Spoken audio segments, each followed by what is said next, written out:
Y empezamos allí, hermanos, la clase nuevamente. Volvemos a nuestras notas. Vamos sí, tenemos allí. Y vamos a entrar, hermanos, a la segunda carta a los Corintios. Quiero asegurarme, hermanos, de que sí se está viendo allí. Si me envía un texto, un chat allí en el chat, si me escribe si se está viendo las notas de la segunda carta a los Corintios. Los veo allí, espero que déjenme ver.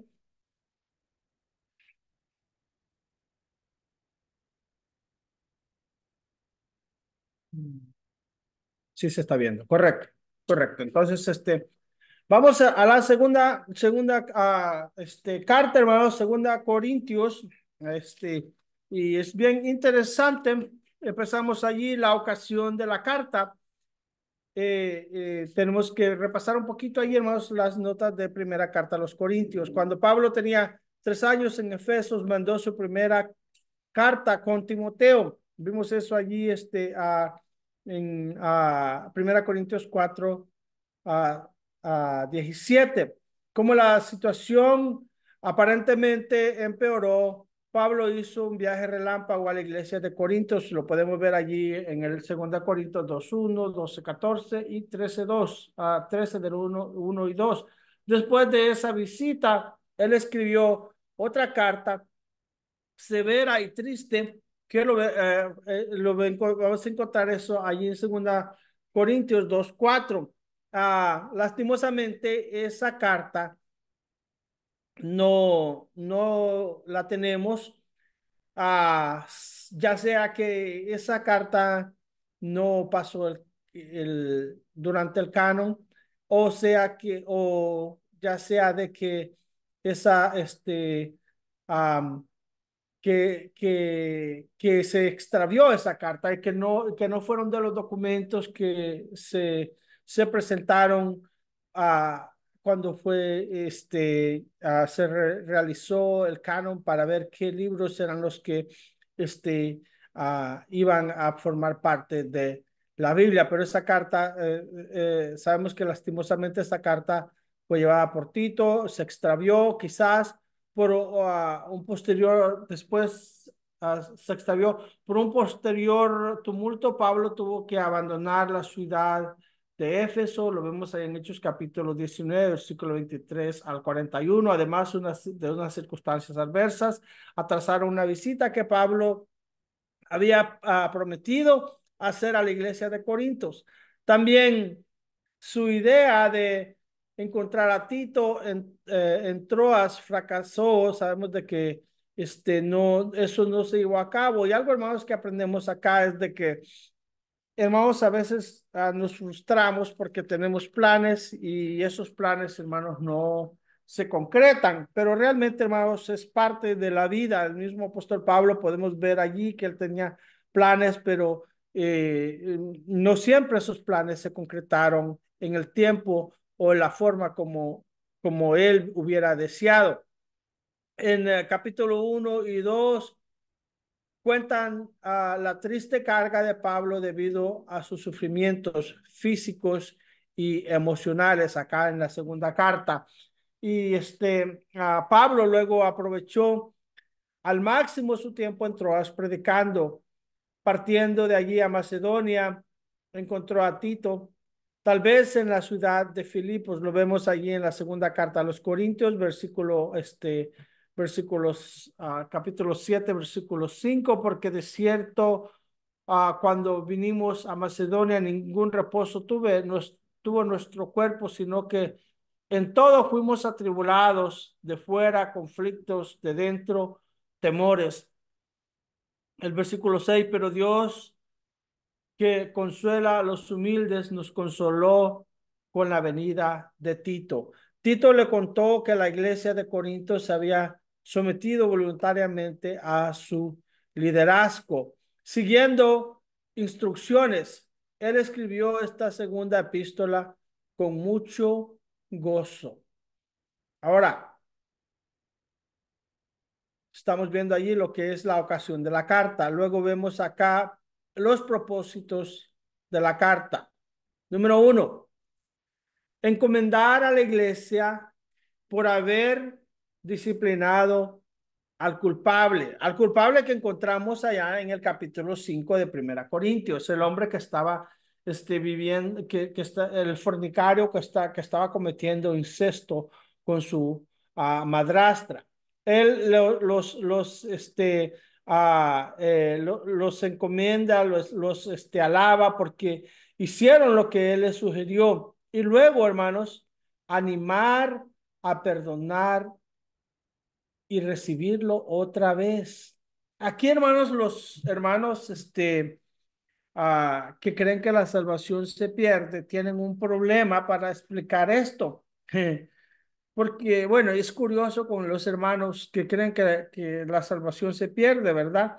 Porque pareciera ser que los únicos pecados que hacen tu salvación se pierda pueda ser una borrachera o una fornicación, porque escuchas que dice, ¿y qué tal si este anda y anda borracho y se muere, va a ser salvo? ¿O qué tal si está en fornicación y se muere, va a ser salvo? Parece que son los únicos pecados que hacen que pierdas la salvación. Ahora, pero mira lo interesante es que que es disciplinado, ahí en la primera carta a los Corintios, en el capítulo 5, la razón por que Pablo escribe esta carta es para animarles a que perdonen y restauren a este hermano. Desde el versículo 1 dice, esto pues determiné para conmigo, no ir otra vez a vosotros con tristeza, ah, porque si yo os contristo, ¿quién será luego el que me alegre, sino aquel a quien yo contristé? Y esto mismo eh, ah, y esto mismo os escribí, para que cuando llegue no tenga tristeza de parte de aquellos de quienes me debiera gozar, confiando en vosotros todos, todos, que mi gozo es el de todos vosotros, porque por la mucha tribulación y angustia del corazón os escribí con muchas lágrimas, no para que fueseis contristados, sino para que supieseis cuán grande es el amor que os tengo.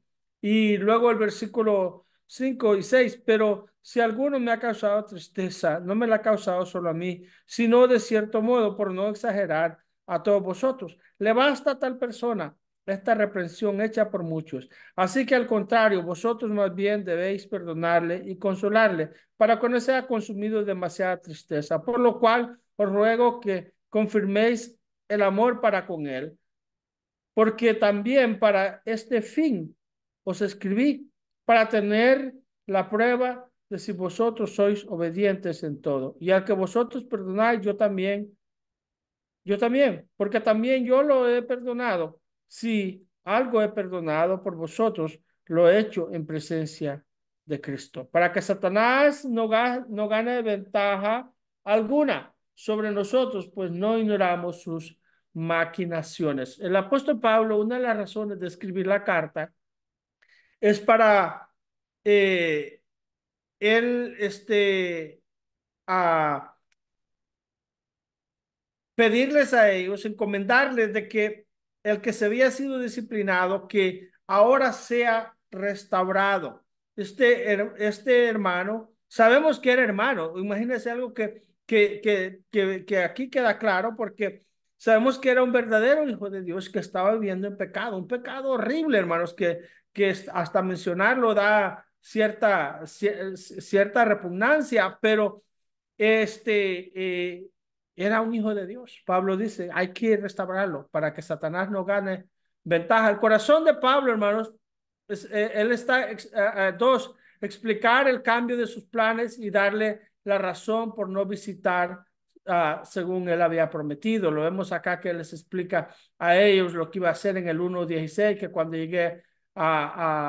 haya llegado a quienes hubiere designado por carta, estos enviaré para que vayan, lleven un donativo, y él explica en el capítulo 16 que no tomamos el tiempo para leer eso, pero él pensaba ir con ellos y luego él les explica el cambio de planes.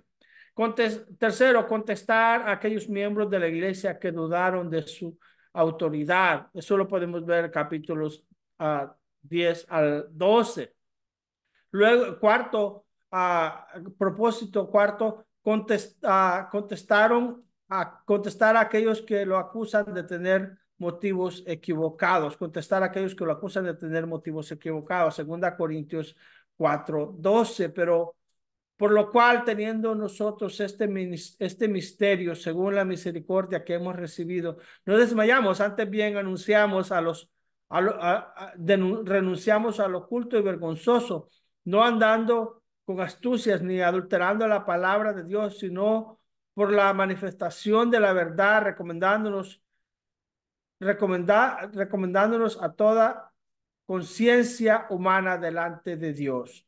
Eh, Él está acá, hermanos, con el motivo para contestar a aquellos que le acusaron de tener motivos equivocados. Número 5, animar a tomar parte de la ofrenda para los santos pobres en Jerusalén. Eso podemos ver a capítulos 8 y 9, unos capítulos que usamos mucho para hablar de misiones, aunque realmente el texto no está hablando, el contexto no está relacionado en su totalidad solo con misiones, porque allí habla de, y cuando lleguemos allí vamos a tratar eso, que está hablando también era para una ofrenda para los santos en Jerusalén por una hambruna que estaban pasando. Luego, prepararlos para su siguiente visita en 2 Corintios 13. Esos eran, hermanos, los propósitos de la carta. Ahora vamos a ver el contenido de la carta.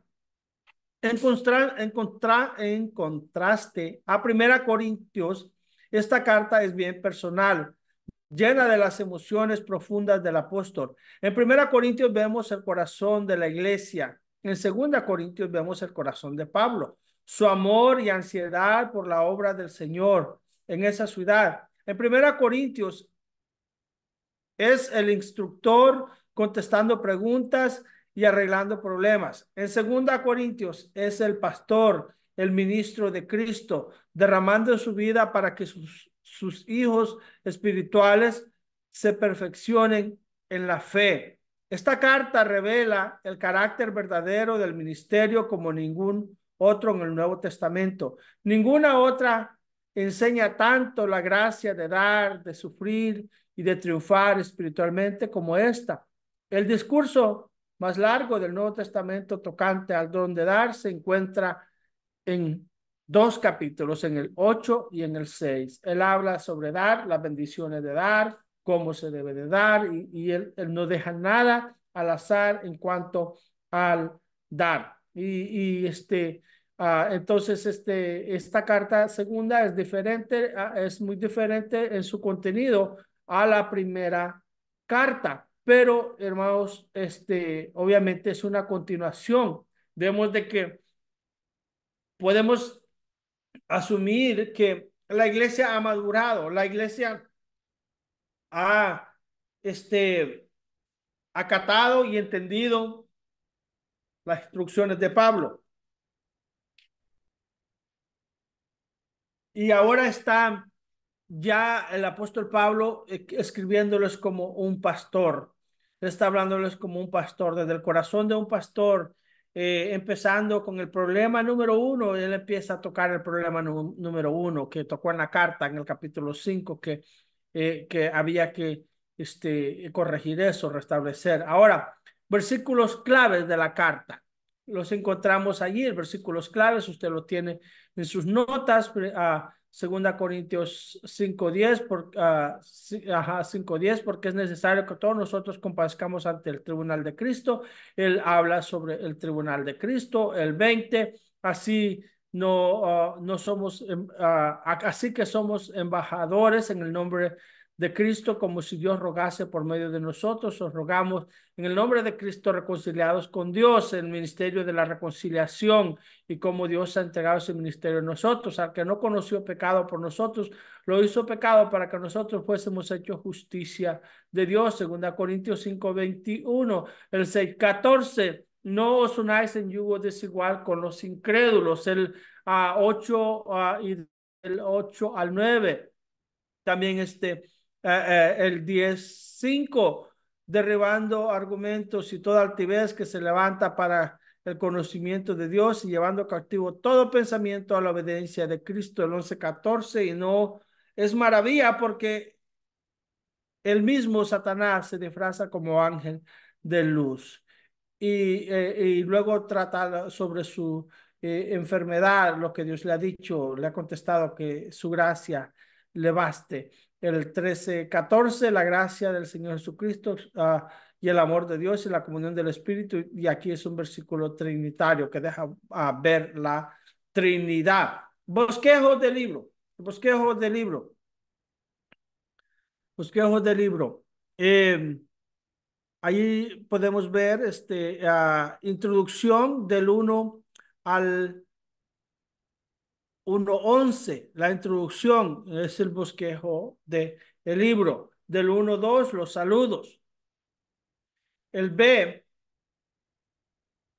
la gratitud de Pablo por la bondad de Dios, del versículos 3 al 11. Él muestra su gratitud por la bondad de Dios. Bendito sea el Dios y Padre de nuestro Señor Jesucristo, Padre de misericordias y Dios de toda consolación, el cual nos consuela en todas nuestras tribulaciones, para que podamos también nosotros consolar a los que están en cualquier tribulación por medio de la consolación con que nosotros somos consolados. Y hasta el 11, él habla sobre su gratitud que él tiene con el Señor por todas las bendiciones que el Señor le ha dado. Y pudiese Pablo quejarse por cosas que había pasado, prisiones y por maltratos de los mismos hermanos, por persecuciones que había pasado, por falsos hermanos que se habían infiltrado, pero él empieza la carta dando gracias a Dios por todas las bendiciones. Luego, el 2, Pablo concilia el problema en la iglesia, capítulo 1 del versículo 12 en adelante.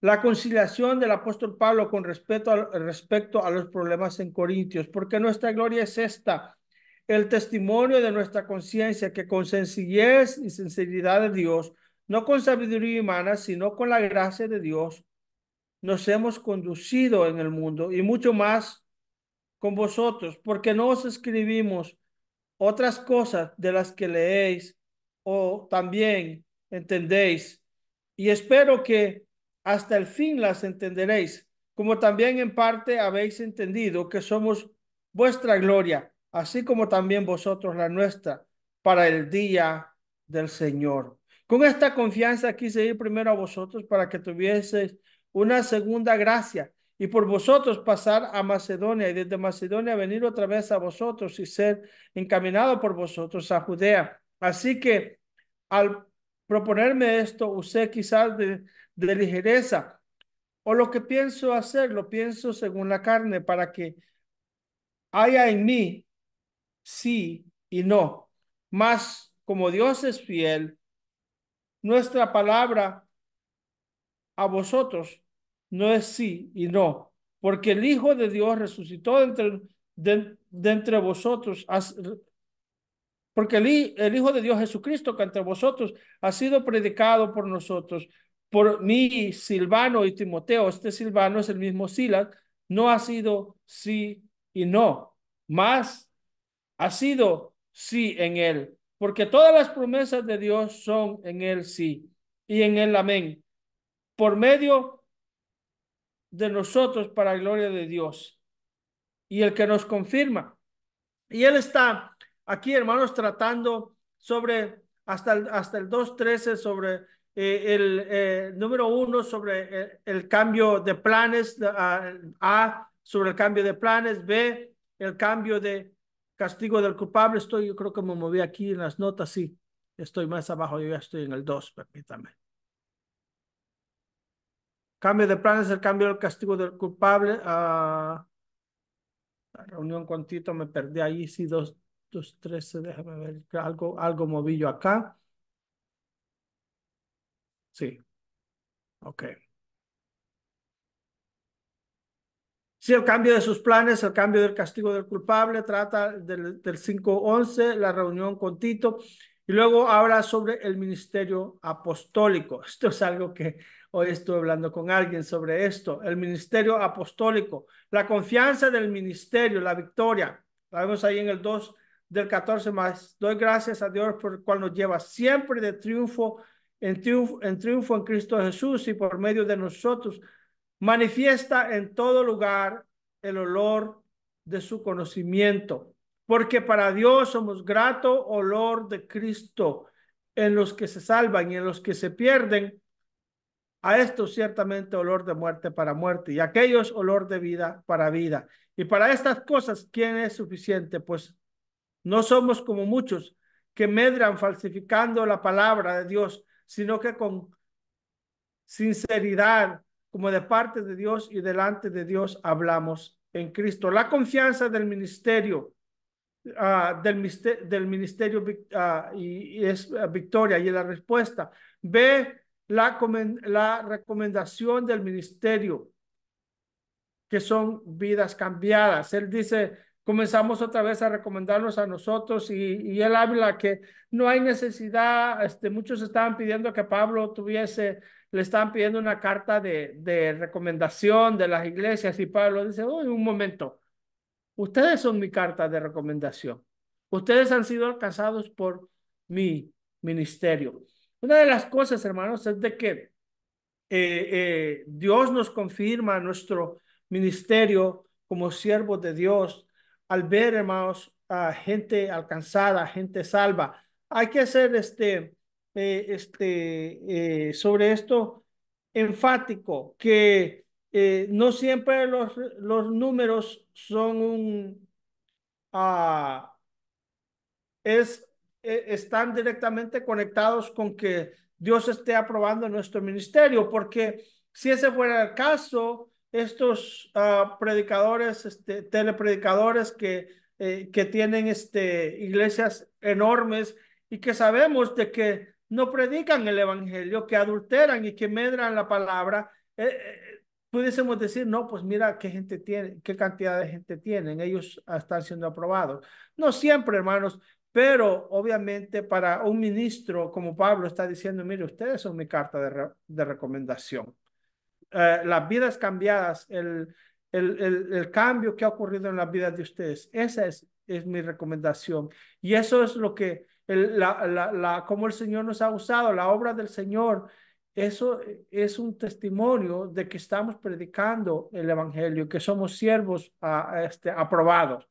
C, el pacto para el ministerio, el pacto nuevo, 2 Corintios 3 del 14 al 18, pero el entendimiento de ellos se embotó, hablando de los judíos, porque hasta el día de hoy, cuando leen el antiguo pacto, les queda el mismo velo no descubierto, el cual por Cristo es quitado. Y aún hasta el día de hoy, cuando se lee a Moisés, el velo está puesto sobre el corazón de ellos. Pero cuando se conviertan al Señor, el velo se quitará, porque el Señor es el Espíritu y donde está el Espíritu del Señor, allí hay libertad.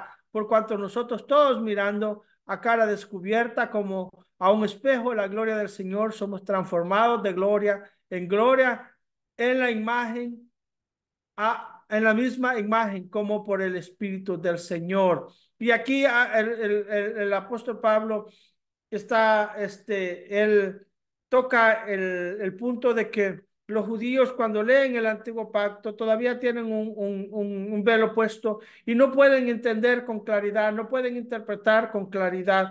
Es triste, hermanos, pero en los últimos años entró un movimiento más en los Estados Unidos, siempre allá adentro todas las cosas, hermanos, y después pasan aquí, pero creo que aquí no han llegado. Pero entró, hermanos, en las iglesias bautistas un movimiento judaizante de ciertos hermanitos que empezaron a enseñar a que y a dar una relevancia ah, más grande a los judíos, y empezaron ellos a usar muchos términos y se han metido a cuántos rollos allí, hermanos, que ellos mismos entienden, y incluso, hermanos, personas que nosotros conocíamos. Llegó una vez un judío a su iglesia. Inmediatamente lo subió al púlpito porque era judío, lo pasó a leer la palabra, hermanos. La Biblia dice aquí que si no tienen a Cristo por quien quita el velo, ellos leen, pero leen con el velo puesto. Así es que es muy, muy, muy delicado, hermano. D, el carácter del misterio sobrenatural. Segunda Corintios 4 al 7. Por lo cual, teniendo nosotros este misterio según las misericordias que hemos recibido, no desmayamos, antes bien anunciamos al oculto, renunciamos, perdón, al oculto y lo vergonzoso, no andando con astucia ni adulterando la palabra, sino por la manifestación de la verdad. Así es que él habla del carácter del ministerio, que es sobrenatural. No son cosas del ocultismo, porque lo oculto tiene que ver con espiritismo, hermano. Si, hoy hay otro que hay que tener, otras cosas que hay que tener cuidado. Muchos confunden lo espiritual con el espiritismo. Así es que hay que tener mucho cuidado con eso. La circunstancia del ministerio.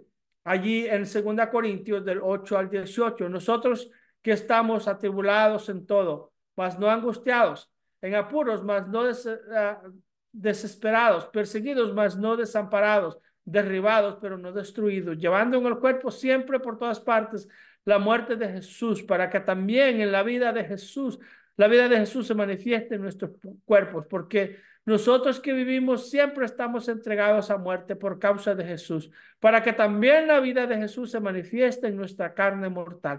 De manera que la muerte actúa en nosotros y en vosotros la vida, pero teniendo el mismo espíritu de fe conforme a lo que está escrito, creí, por lo cual hablé. Nosotros también creemos, por lo cual también hablamos. Y él está hablando aquí sobre las circunstancias del ministerio, y esto aquí, hermanos, puede tener dos aplicaciones. Uno es, hermanos, que el ministro de Cristo, hermanos, está expuesto a peligros. Se está hablando aquí de la muerte, que todos los días morimos. Y la otra aplicación, hermanos, espiritual hablando, es que nosotros tenemos que morir todos los días a nosotros para que Cristo viva en nosotros. Cualquiera que sea la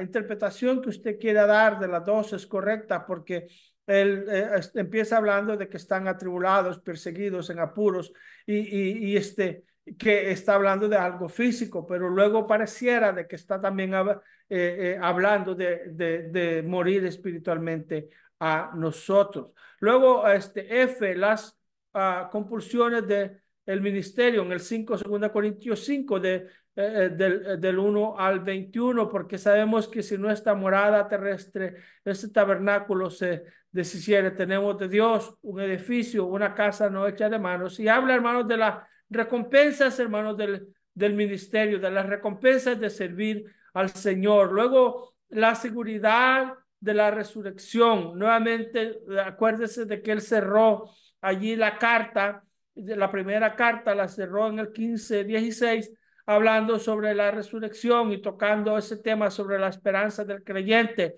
Y cómo, hermanos, si Cristo no resucitó, vana es nuestra predicación. Y ahora otra vez va a tocar el tema de la resurrección, porque es un tema fundamental, hermanos, en nuestra fe y en el cristianismo. Por eso, la resurrección, hermanos, es más, ese es el mensaje, hermanos, que Cristo resucitó de los muertos. Dice, porque sabemos que si no está del 2, 5, del 1 al 19, no vamos a leer todo eso, hermanos, por el tiempo. Luego, hermanos, en el del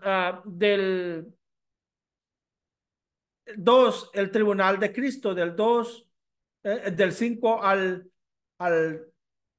capítulo 5, versículo 10 al 13.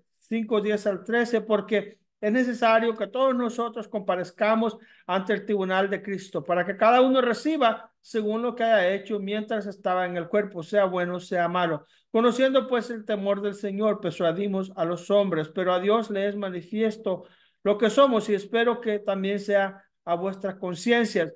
No nos recomendamos pues otra vez a nosotros, sino os damos ocasión de gloriarnos. Y está, hermanos, aquí habla hasta el 13 sobre el tribunal de Cristo. Luego habla sobre el amor de Cristo, el amor de Cristo.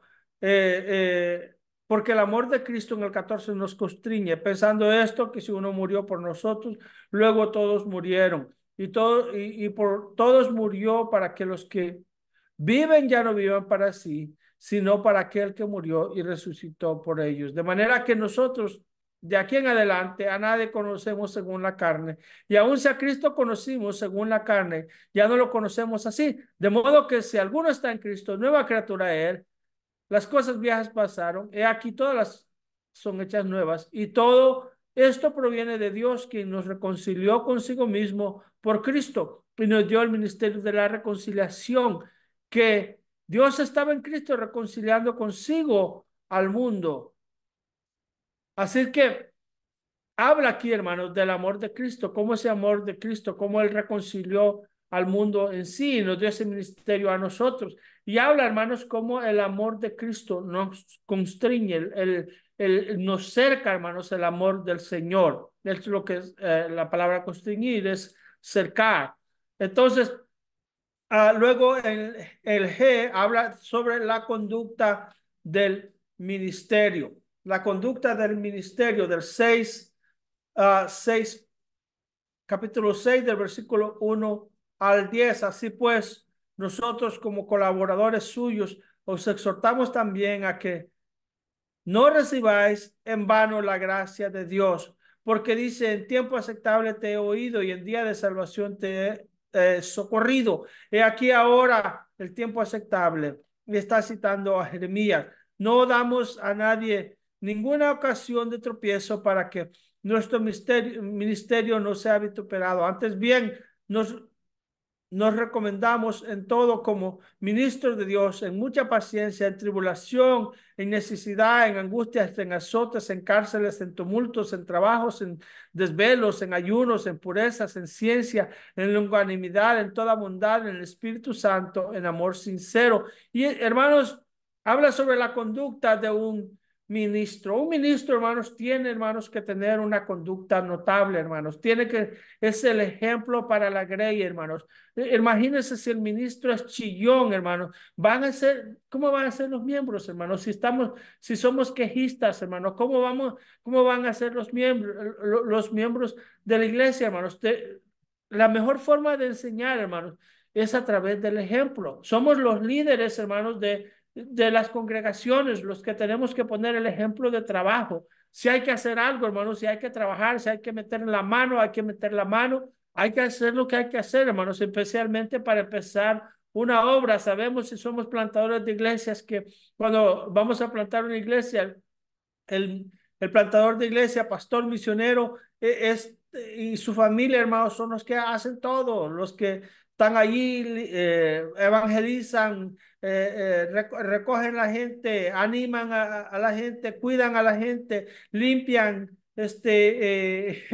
limpian los baños, dan de comer, y hay que hacer todo, hermanos. Hay que hacer todo, pero, hermano, tenemos que poner el ejemplo, y obviamente con ese ejemplo los hermanos van a ir aprendiendo, hermanos, pero tienen que ver en nosotros dispuestos, hermanos, a sufrir, dispuestos a entregarlos por la causa de Cristo, hermanos. No somos artistas, somos siervos del Señor.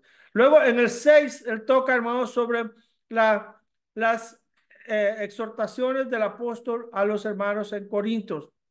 Y vamos a cubrir, hermanos, lo que sería el 6 hasta este párrafo 6 en esta clase.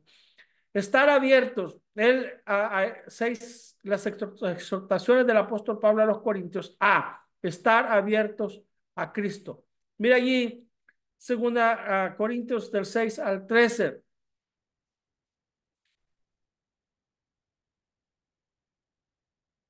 6 al 13.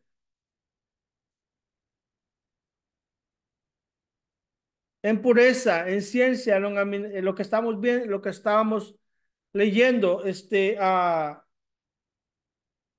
ver, en la palabra de verdad, en poder, 7, en poder de Dios, con armas de justicia a diestra y a siniestra, por honra y por deshonra, por mala fama y por buena fama, como engañadores, pero veraces.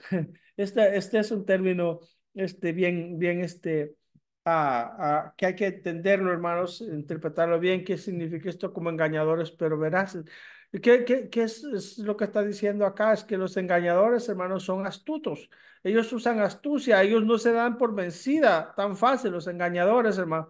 Y él dice que tengamos esa audacia de los engañadores, pero obviamente nosotros no somos engañadores, sino que somos veraces, que decimos la verdad. Como desconocidos, pero bien conocidos, como moribundos, mas aquí vivimos, como castigados, mas no muertos, como entristecidos, mas siempre gozosos, como pobres, mas enriqueciendo a muchos, como no teniendo nada, mas poseyéndolo todo. B, B, ser separados del mal. Él habla sobre ser separados del mal del 14 al del 6:14 al 7:1. Habla cómo ser separados del mal, que nos apartemos del mal, no os unáis en yugo desigual con los incrédulos, porque ¿qué compañerismo tiene la justicia con la justicia y qué comunión la luz con las tinieblas? Habla sobre la separación de el mal, hasta el 7:1. Así que, amados, puestos que tenemos tales promesas, limpiémonos de toda contaminación de carne y del espíritu, por perfeccionando la santidad en el temor de Dios. Note bien esto, que aquí no está hablando solo de pecados carnales, sino que también dice y del espíritu. Tenemos, hermanos, no solo que cuidarnos de pecados, de cosas físicas, sino que también tenemos que cuidar, hermanos, nuestro espíritu. Tenemos que cuidar, hermanos, nuestra actitud, hermanos. Todo eso, hermanos, es pecado. Habla de pecados y luego habla de pecados carnales y del espíritu. Cuidando, hermanos, nuestro espíritu. C, y hasta allí vamos a llegar. Estar gozosos al arrepentirse. Mire, ese del 2, capítulo 7 del 2 al 16, del 2 al 16. Admitimos, a nadie hemos agraviado, a nadie hemos corrompido, a nadie hemos engañado. No lo digo para condenaros, pues ya he dicho antes que estáis en nuestro corazón para morir y para vivir juntamente. Mucha franqueza tengo con vosotros, mucho me glorío con respecto de vosotros. Lleno estoy de consolación, sobreabundo de gozo en todas nuestras tribulaciones, porque de cierto, cuando venimos a Macedonia, ningún reposo tuvo nuestro cuerpo, sino que en todo fuimos atribulados de fuera, conflictos de dentro, temor, pero Dios, que consuela a los humildes, nos consoló con la venida de Tito. Y no solo con la venida, con su venida, sino también con la consolación con que él había sido consolado en cuanto a vosotros, haciéndonos saber vuestro gran afecto, vuestro llanto, vuestra solicitud por mí, de manera que me regocijé aún más, porque aunque os contristé con la carta, no me pesa, aunque entonces lo lamenté, porque veo que aquella carta, aunque por algún tiempo os contristó, ahora me gozo, no porque haya sido contristado, sino porque fuisteis contristados para arrepentimiento, porque habéis sido contristados según Dios, para que ninguna pérdida padecieseis por vuestra parte, porque la tristeza que es según Dios produce arrepentimiento para salvación, de que no hay que arrepentirse, pero la tristeza del mundo produce muerte. Porque he aquí esto mismo de que hayáis sido contristados según Dios, qué solicitud produjo en vosotros, qué defensa, qué indignación, qué temor, qué ardiente afecto, qué celo y qué vindicación. En todo os habéis mostrado limpios en el asunto. Así que aunque os contristé, no fue por causa del que cometió el agravio, sino por causa del que lo padeció, sino para que se os, ni por causa del que lo padeció, sino porque se hiciese manifiesto vuestra solicitud de que tenemos por vosotros delante de Dios. Por esto hemos sido consolados en vuestra consolación, pero mucho más nos gozamos por el gozo de Tito, que haya sido confortado su espíritu por todos vosotros. Pues si de algo me he gloriado con él respecto de vosotros, no he sido avergonzado, sino que así he sido, sino que ha sido como en todo os hemos hablado con verdad. También nuestro gloriarnos con Tito resultó verdad, y su cariño para con vosotros es aún más abundante cuando se acuerda de la obediencia de todos vosotros, de cómo lo recibisteis con temor y temblor. Me gozo de que en todo tengo confianza en vosotros. Amén, hermanos. Y esta, parte 6 aquí, perdón, es la cuarta, yo estoy diciendo la 6, está hablando, hermanos, sobre estar gozosos al arrepentirse, cómo él se goza de ver al arrepentimiento de ellos, la solicitud, cuando él habla de solicitud, está hablando, hermanos, de el ánimo que ellos tuvieron, hermanos, para corregir lo que había, hermanos, que corregirse. Así que, hermanos, bueno, hermanos, espero, hermanos, de que haya sido la clase de bendición a cada uno de ustedes. Déjenme parar primero la transmisión y después, la grabación.